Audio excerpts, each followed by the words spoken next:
In the Middle Ages, plenty of time was allotted for leisure and activity. Approximately 8 weeks of the year were granted free from work, and with that time, people indulged in sports and activities.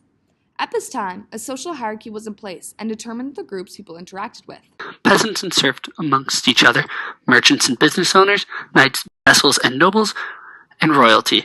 Activities of the classes were relatively similar, but the seriousness is what differed. Many of the activities enjoyed were primarily combat-related, and therefore also a way to improve or develop skills for battle. Some examples include archery, bowls, similar to bocce ball, Golf, what's similar to golf. Game ball, what's similar to football.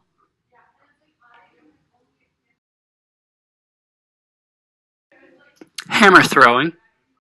hurling or shinty, similar to hockey, Horseshoes. Quarterstaff contest or wood stick fighting.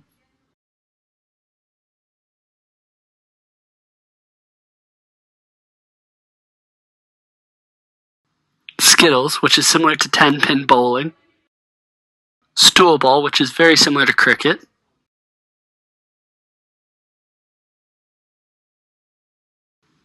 And wrestling.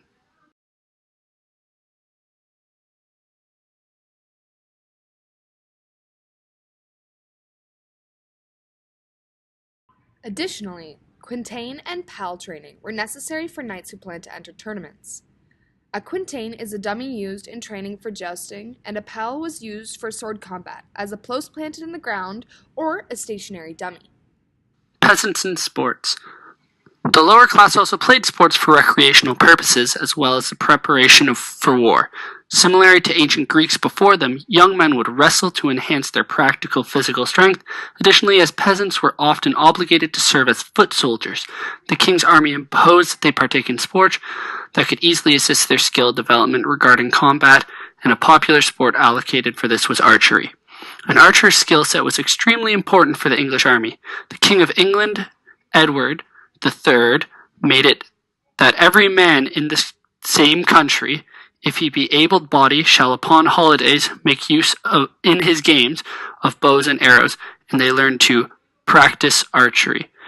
This requirement proved to be a good call considering the Battle of Crecy in 1346. Almost 20 attacking waves were slaughtered by English longbowmen, claiming approximately 200 casualties, whereas the French suffered much worse with close to 14,000. Cockfighting seemed to be another activity engaged in young boys during their years of education, as described by William Fitzstevens in his work about 12th century London. Cockfighting was a blood sport where two cocks, or roosters, fight in a ring called a cockpit until one was physically defeated.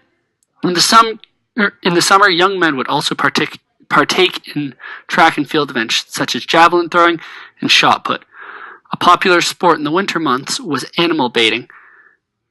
It can be comparable to hunting instead of killing, and using the body for its tools and food.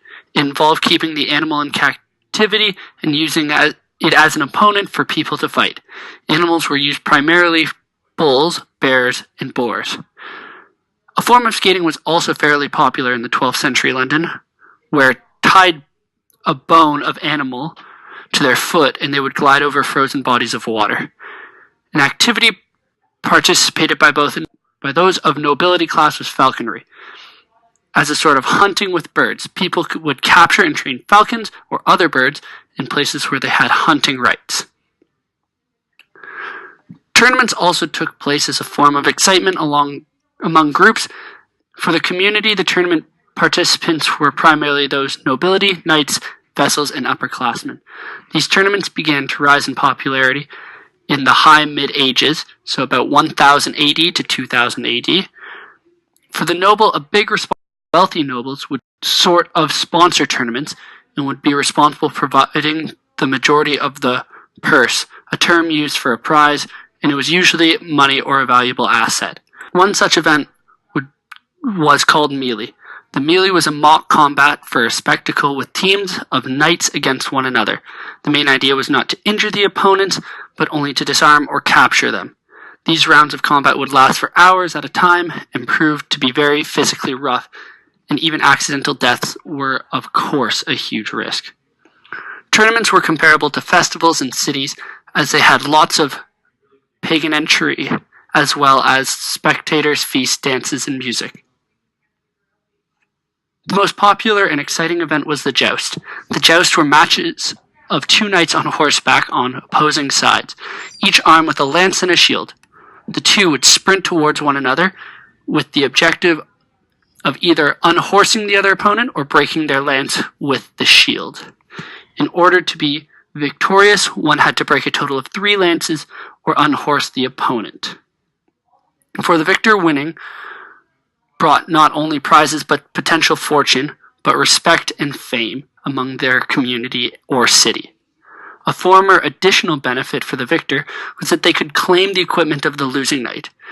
Due to the revised guidelines for the joust in tournaments, this opportunity was revoked as it violated behavioral expectations for participants. It was sometimes difficult to retrieve losing participants' armor or weapons, so knights would often have a kipper. A kipper's job would be to collect the equipment from fallen adversaries. Sometimes the losing opponent was resistant to surrender their armor or weaponry, so the kipper was armed with a non-lethal instrument, such as a stick or club, to knock them out and collect their goods. The term kipper derives from the Scandinavian kippa, which means to steal. Jousting was an extremely dangerous event to partake in, and people often were severely injured or sometimes killed. A well-known figure, Henry II of France, not to be confused with Henry II of England, was killed in the joust, who was ironically enough opposed to these tournaments. The church was often an issue as it did not support the tournaments. Excommunication was often a threat or consequence for the nobles who held these tournaments. This meant they were actively excluded from the sacraments and or services of the Christian church. As mountain combat became obsolete, these tournaments continued, but became more of a spectacle for spirit and excitement in communities, and were less unimportant regarding skill developed for welfare and combat. Just as a need to wrap it up, we'd like to thank everyone involved in the movie, as well as some of Kyle's roommates for helping with some of the filming. Thank you very much for watching.